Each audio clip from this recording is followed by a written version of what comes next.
Autobiography of Savitri and Satyavan, legendary couple. In Hinduism, Savitri and Satyavan are a legendary couple known for Savitri's love and devotion to her husband Satyavan.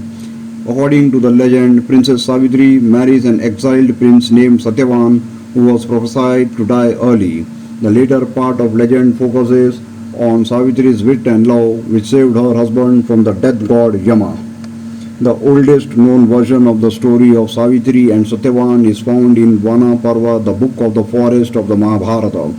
The story occurs as a multiply embedded narrative in the Mahabharata as told by sage Markandeya. When Yudhishthira asks Markandeya whether there has ever been a woman whose devotion matched Draupadi's, Markandeya replies by relating this story. The childless king of the mother kingdom Ashwapati lives ascetically for many years and offers oblations to sun god Savitri. His consort is Malavika.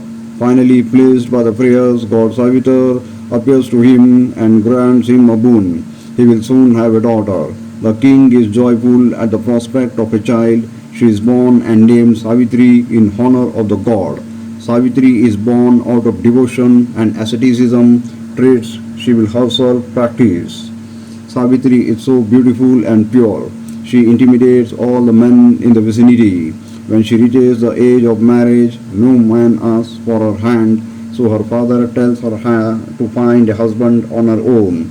She sets out on a pilgrimage for this purpose and finds Satyavan, the son of a blind king named Dhimatsena of the Salva kingdom. Dhimatsena lost everything, including his sight, and lives in exile as a forest dweller with his wife and son. Savitri returns to find her father speaking with sage Narada, who announces that Savitri has made a bad choice. Although perfect in every way, Satyavan is destined to die 1 year from that day. In response to her father's pleas to choose a more suitable husband, Savitri insists that she will choose her husband but once. After Narada announces his agreement with Savitri, Ashwapati acquiesces.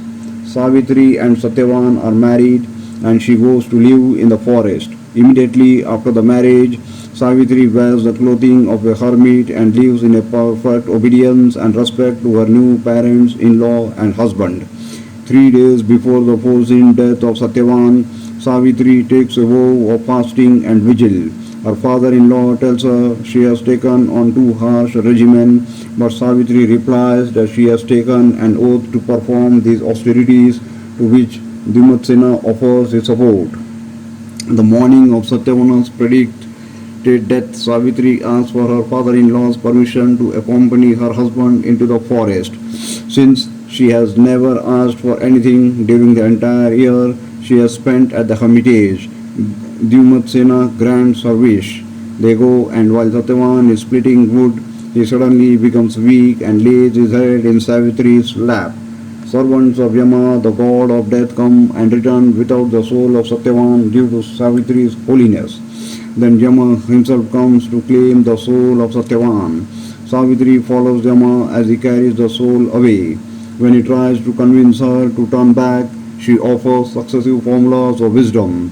First she praises obedience to Dharma, then friendship with the strict, then Yama himself for his just rule, then Yama as king of Dharma, and finally noble conduct with no exception of return. Impressed at each speech, Yama praises both the content and style of her words and offers any wish except the life of Satyavan.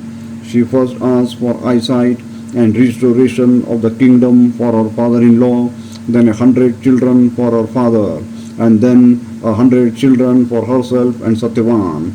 The last wish creates a dilemma for Yama, as it would indirectly grant the life of Satyavan. However, impressed by Savitri's dedication and purity, he offers one more time for her to choose any wish, but this time omitting except for the life of Satyavan. Savitri instantly asks for Satyavan to return to life.